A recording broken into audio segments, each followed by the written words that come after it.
Hello दोस्तों। तो video परीक्षा के बाद जो है मैंने सोचा था कि आप सभी के बीच आना है और बहुत सारे छात्रों ने भी बोला था कि कुछ अपने बारे में बताना, कुछ अपने अनुभव शेयर करना, जिससे कि मतलब आपको भी उसमें कुछ फायदा हो सके। ठीक है, तो देखो बात करें वीडियो परीक्षा की, तो परीक्षा से पहले और परीक्षा से बाद के समय में काफी फर्क आया। यानी कि परीक्षा से पहले जो छात्र सोच रहे थे कि हमारा स्कोर इतना बन जाएगा या हमारी तैयारी इस प्रकार की है, एग्जाम क्रैक हो जाएगा, लेकिन बहुत सारे स्टूडेंट का स्कोर नहीं पहुंच पाया, है ना, तैयारी के बावजूद। ठीक है, ऐसा नहीं कि तैयारी में कोई कमी थी, क्योंकि पेपर का लेवल देखो, वीडियो परीक्षा का यहाँ से आयोग ने कहीं ना कहीं क्या है, पेपर का लेवल चेंज किया है।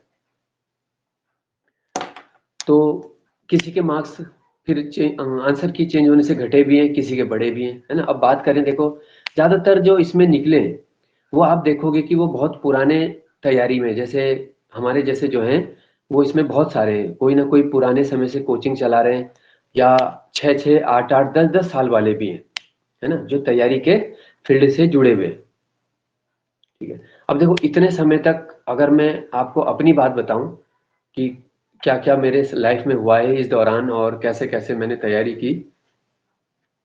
देखो जब मैंने कोचिंग की शुरुआत की, पढ़ाने की शुरुआत की, पहले तो खुद पढ़ा थोड़ा, और फिर जब पढ़ाने की शुरुआत की थी, तो उस दौरान का एक ये सोच रहती थी उस समय कि भाई हम केवल पीसीएस, लोअर पीसीएस इसी लेवल के पेपर देने हैं, और ग्रुप सी लेवल की मैं शुरुआत में जो है भरते भी नहीं थे, टाइपिंग सीखी भी नहीं थी ना।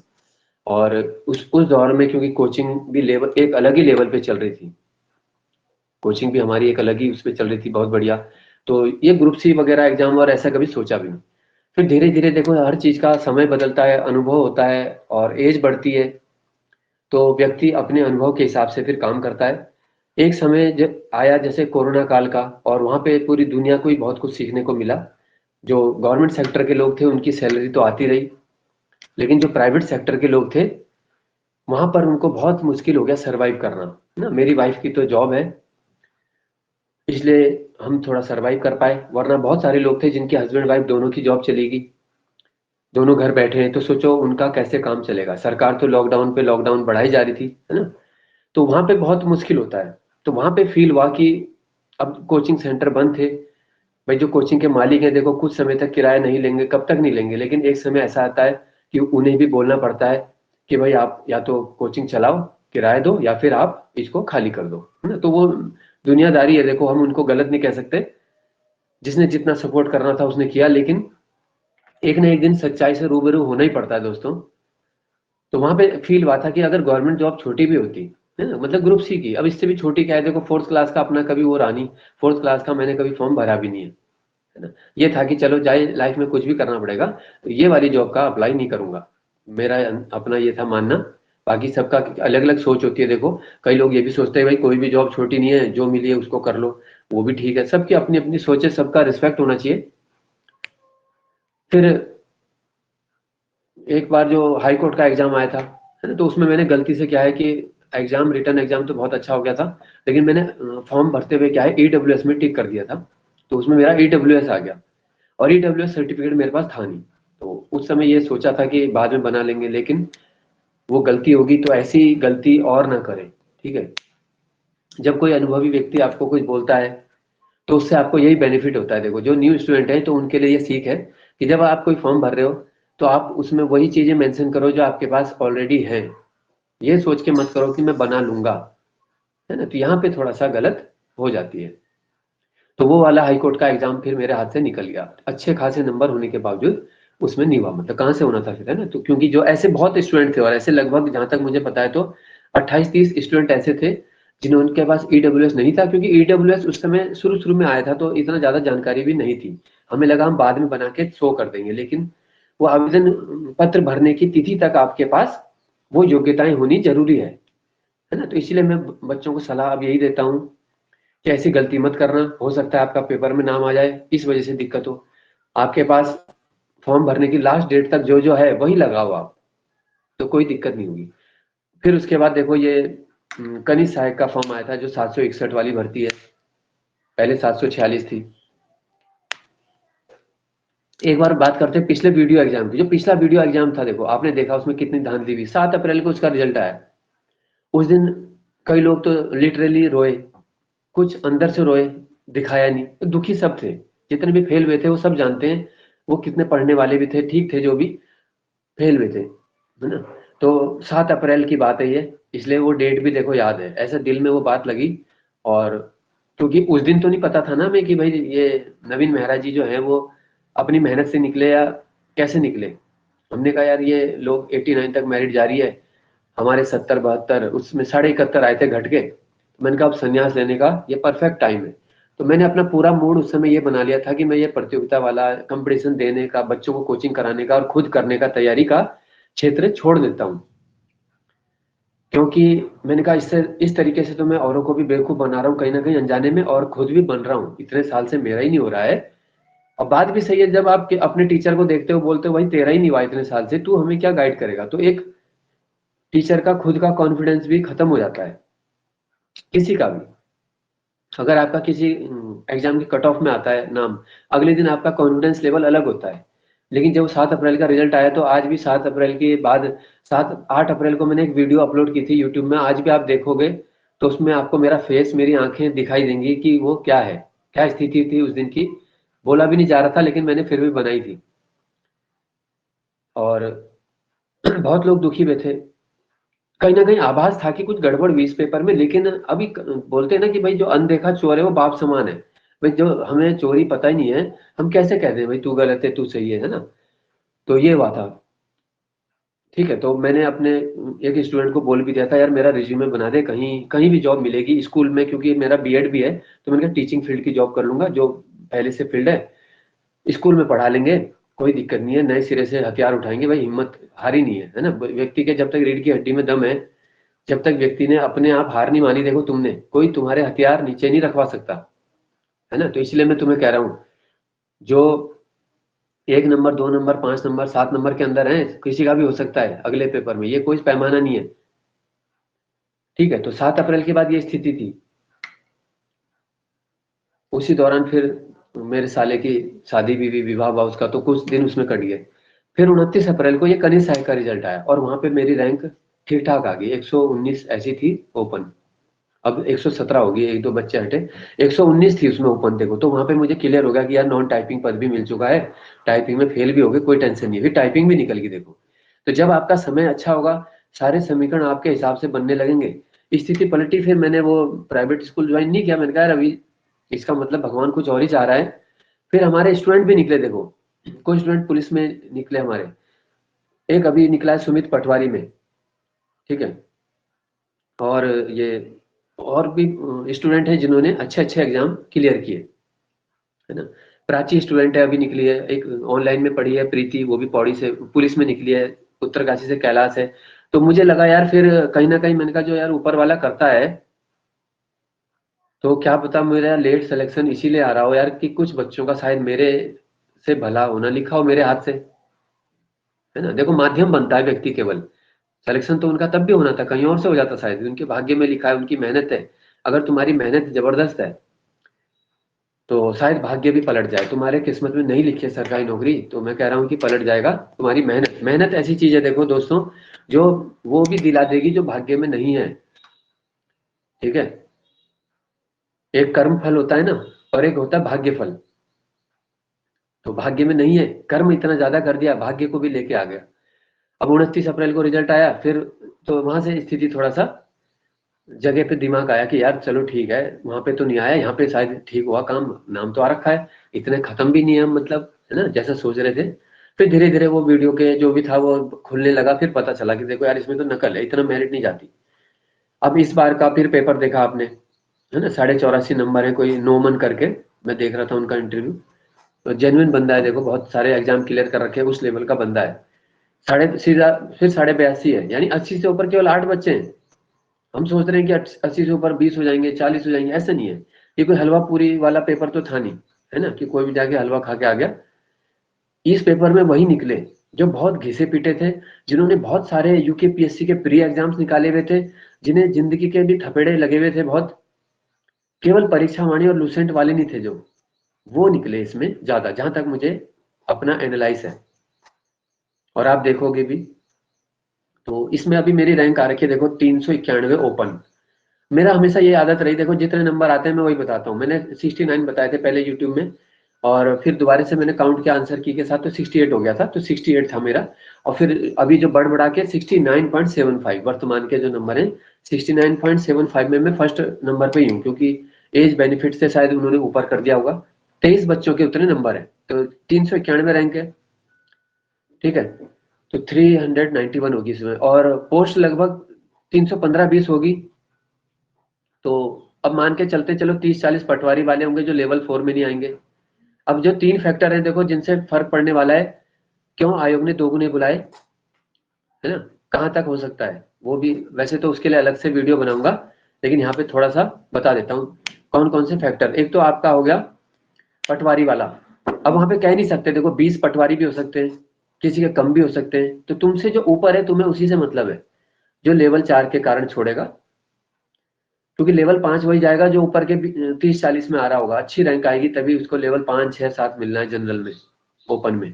तो यानी कि उससे नीचे वाले सारे लेवल 5 पटवारी लेखपाल चले जाएंगे। तो मान लो चलो ऐसे 30-40 है कम से कम, ज्यादा ही होंगे खैर, पर मिनिमम मान रहे हैं। फिर इसके बाद एक और फिल्टर क्या है, ट्रिपल सी। हर 100 में से 10-20 के पास ट्रिपल सी नहीं होगा, तो 400 में से कितने हो गए, 70-80 हो गए। एक और फिल्टर क्या है, सबसे बड़ा जो फिल्टर है वो ये है आपकी कैटेगरी। ओबीसी में देखो कितने ज्यादा निकले हैं, ईडब्ल्यूएस में कितने निकले हैं, एससी में कम है। तो ये सबसे बड़ा फिल्टर क्या होगा, कैटेगरी। जब आप अपनी फेवरेट पोस्ट लेने के लिए, फेवरेट डिस्ट्रिक्ट लेने के लिए, डिस्ट्रिक्ट का ऑप्शन पता नहीं डीवी में मिलता है या नहीं मिलता है, पर पोस्ट का तो मिलेगा। अब आपकी रैंक भले ही मेरे से डाउन है, पर आप मान लो कैटेगरी के स्टूडेंट हो, एससी हो, एसटी हो, कुछ भी हो, आप अपनी कैटेगरी स्विच करके वीडियो ले सकते हो, कैटेगरी को स्विच करके लेवल 5 में घुस सकता है। तो कैटेगरी इस्तेमाल होगी, जनरल नीचे जाएगी, तो मेरे हिसाब से काफी नीचे आएगी। उसका पूरा एनालाइज और भी लोगों से बातें करके पता चल जाएगा जल्दी, 1-2 दिन में उसका वीडियो बना दूंगा कि कहाँ तक आ सकता है, ठीक है। अभी ये तो मैंने अपने लाइफ के बारे में थोड़ा बताया आप लोगों को दोस्तों, और जब छुपाने के लिए कुछ नहीं है तो यही है, सभी को कुछ सब चीजें आजकल पता होती हैं, है ना। कई लोग, वरना देखो आपको 10 लोग मोटिवेट करते हैं, 1-2 लोग गिराने भी आते हैं। कई लोग बोल देते हैं वीडियो में के नीचे कि यार तू तो बुढ़ा हो गया भाई, है ना, बाल सफेद हो गए, दाढ़ी सफेद होगी, वो तो है ही, उसी से अनुभव है, इसीलिए अभी नाम भी आ रहा है कम से कम। तो अनुभव गलत नहीं होता, देखो अनुभव क्या सिखा रहा है कि तुम मुझे गलत भी बोलोगे, मैं तुम्हें गलत जवाब नहीं दूंगा, ये मेरा अनुभव है ना। अगर मैं भी वही तुम्हें बोल दूं, अब मैं तुम्हें ये बोल दूं, मान लो कि यार क्या तुम्हारे माता पिता ने शिक्षा दी है, अरे उन्होंने फीस देके पढ़ाया होगा, लेकिन वो तुम्हारे दिल में लग जाएगी एकदम बात। तो मैं नहीं चाहता किसी को ऐसी बातें बोली जाए तीखी। कोई बोलता अंकल जी, तो यार अच्छी बात है, अंकल जी हैं तो सीनियर तो हैं। तो अभी देखो 3 एग्जाम मेरे बैक टू बैक हो चुके हैं लगभग 1-1.5 साल के अंदर। एक हो गया कनिष्ठ सहायक 761 वाला, एक हो गया दूसरा कनिष्ठ सहायक, वो भी अच्छे लेवल का पेपर था, उसमें भी मेरे जो मार्क्स थे 62 प्लस थे, ठीक है। और तीसरा हो गया यही बीपीडीओ, है ना, 391 ओपन रैंक। तो 3 पेपर उसके बाद निकले, पहले कभी नहीं निकले, क्योंकि कभी आधे नंबर से रहता था, कभी 1 नंबर से, कभी 0.5 से, कभी सेम रैंक पे। एक एग्जाम मेरा ऐसा था, कोई पर्यटन विभाग की पोस्ट आई थी एक बार काफी साल पहले, जनरल की 3 पद थे, तो मेरा लास्ट कट ऑफ में जो जनरल में बच्चा था 72.5, मेरे भी 72.5 थे, लेकिन मेरा हुआ नहीं। फिर मैंने वहां पे जाके जब पता किया तो उन्होंने कहा आपसे, अब वो आपसे भी सीनियर निकल गया, मतलब वो मेरे से भी 1 साल व्यक्ति बड़ा था, तो उसको मिल चुकी है वो। तो वहां पे मेरा एज बेनिफिट मतलब नहीं मिला, यानी कि उसका भाग्य में थी वो, उसको मिल चुकी है ना। तो मेरे बस लाइफ में बस एक ही चीज मुझे ये लगा कि मैं पॉजिटिव ही सोचता था, चाहे फेल होने के बाद भी मैं तुरंत पॉजिटिव सोचने लगता था। इसलिए मुझे एक चीज और थी, देखो जब उत्तराखंड में प्राइमरी टीचर्स के लिए डीएलएड एग्जाम स्टार्ट हुआ, है ना, उत्तराखंड में प्राइमरी टीचर्स के लिए डीएलएड एग्जाम उस समय स्टार्ट हुआ था, 2014-15 के आसपास की बात होगी, काफी समय हो गया देखो। तो वो एग्जाम मैंने देहरादून से निकाला था, बहुत अच्छी रैंक में, हर जिले में 50 सीट थी, मेरा देहरादून में नाम आ गया था। 200 में से 160 या 63 मेरे नंबर थे, काफी अच्छे नंबर थे। और उसमें 2 साल की ट्रेनिंग थी, 70,000 रुपये फीस थी, उसके बाद आपको लेवल 5 की नौकरी मिलनी थी प्राइमरी टीचर की। लेकिन मैंने वो ट्रेनिंग नहीं की। क्यों? क्योंकि उस समय पहला बैच था, मुझे लगा देखो बीएड की तरह ये भी जॉब नहीं मिलेगी, ट्रेनिंग करना बेकार है, 70,000 रुपये भी देने, कोचिंग सेंटर भी बहुत अच्छा चल रहा था, ग्रुप सी से अच्छा ही चल रहा था, है ना, अच्छा कमा रहे थे हम, तो मैंने वो छोड़ दिया। लेकिन वो वहां पे मेरी गलती साबित हुई। उस बैच को 2017 में ज्वाइनिंग मिली, आज वो अपना आराम से अच्छे ग्रेड पे काम कर रहे हैं, अच्छी सैलरी ले रहे हैं। तो अब मैं यही कह सकता हूँ कि वहां पे मैंने गलत डिसीजन लिया। लेकिन अगर मैं वही डिसीजन के बारे में सोचता रह जाऊंगा तो आगे कैसे निकलते, है ना। गलतियां सबके लाइफ में होती हैं, लेकिन हमें उससे बस आगे जाना है, बस आगे मूव करना है। लोग तुम्हें तभी पूछेंगे जब मेरा एक दो देखो पेपर निकले, तभी मैं आपको बता रहा हूँ ना कहानी। अगर मेरा कुछ नहीं होता तो मैं चुपचाप से सारे चैनल बंद करके अपनी कहानी किसी को नहीं सुना पाता। क्या कोई कहानी नहीं है? कहानी केवल सफलता की होती है दोस्तों, असफलता की कहानी नहीं होती। असफलता को निंदा मिलती है, लोग उसे ताने सुनाएंगे, तुम्हें रिश्तेदार सुनाएंगे कि अभी तक लड़का बेरोजगार है, खुद दोस्त सुनाएंगे, खुद घर वाले सुनाएंगे, ठीक है। अब वो गलत भी नहीं है, उन्हें गलत कहें या सही कहें, जो भी है, हमारी सोसाइटी ऐसी है, और खुद व्यक्ति अपने नजरों में भी आत्मविश्वास कम हो जाएगा, है ना? तो जो भी मेरा वो था दोस्तों, मैंने आपको बता दिया मेरी जर्नी जो थी अभी तक की। बाकी आगे जो अब मेरा टारगेट है अगला, वो भी मैं आपको बताना चाहता हूँ, क्योंकि टारगेट इसलिए बताना चाहिए व्यक्ति को अपना, किसी को, ताकि उस पर थोड़ा सा और प्रेशर भी आता है, थोड़ा पढ़ाई तो होगी। तो अगला मेरा अब वही है, समीक्षा अधिकारी, जो सभी का है समीक्षा अधिकारी। लेकिन वो इतना आसान टारगेट नहीं दोस्तों। बोलने के लिए तो देखो हर कोई बोल रहा है कि मुझे आर ओ करना है, भरना है, तो भरने से तो निकलेगा नहीं। भरा तो ये भी था सबने, भरे तो सारे फॉर्म थे, लेकिन निकलेगा किसका? अभी देखो उसमें पीसीएस फेल होने वाले भी होंगे, एंटी फेल होने वाले भी होंगे, पिछले 2-3 बार आरओ फेल होने वाले भी होंगे। तो आपका मुकाबला किस किन लेवल के, किस स्तर के छात्रों के साथ होने वाला है, किस स्तर के अनुभवी लोगों के साथ होने वाला है। अगर आपकी एज कम है, आप आरओ भर रहे हो, तो अपने सीनियर्स को से सलाह लो, मैं यही कहूंगा, और लग जाओ तैयारी में। उनके सम्मान दो उन्हें, सीनियर्स को। सीनियर्स को क्या चाहिए? और तो कुछ चाहिए नहीं, यही होता है बस, है ना। तो उनसे सीखो, क्योंकि अनुभव आप खुद फेल होके लोगे, इससे अच्छा दूसरा फेल हो रखा है ना, उसका अनुभव ले लो और आगे बढ़ जाओ। और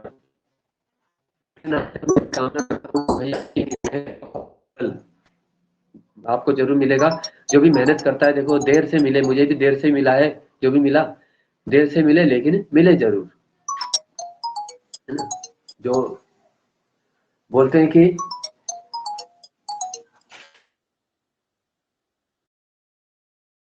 होनी जरूरी है। फिल्म जो है वो हैप्पी एंड पे खत्म हो तभी अच्छी लगती है ना, हीरो जीत गया। लेकिन जिंदगी हमेशा हैप्पी एंडिंग के साथ दोस्तों खत्म नहीं होती। बहुत सारे ऐसे भी हैं हमारे जानने वाले जो अभी वीपीडीओ में अच्छा परफॉर्मेंस नहीं हुआ, कनिष्ठ में भी उनकी डाउन रैंक है, तो उनके लिए बड़ा जो है फील होता है, क्योंकि हमें उस चीज का पेन पता है कि उनके दिन कैसे कट रहे होंगे, व्यक्ति को कैसा लगता है। लेकिन इतना कह सकता हूं मैं कि अगले आने वाले मौकों पे अगर वो तैयारी में रहे तो डंका बजा देंगे, है ना, क्योंकि हम जानते हैं किसकी कितनी तैयारी है और कितनी तैयारी से वो कहाँ पहुंच सकता है। तो दोस्तों पॉजिटिव रहना है बस, और फेल होना कुछ नहीं है, एक अनुभव मिला है ना, कुछ ही समय है, इसलिए लग जाओ तैयारी पे, दोबारा से हथियार उठा लो और पीछे मुड़ के मत देखो। तो आप सही, धन्यवाद। मिलते हैं फिर नेक्स्ट वीडियो में।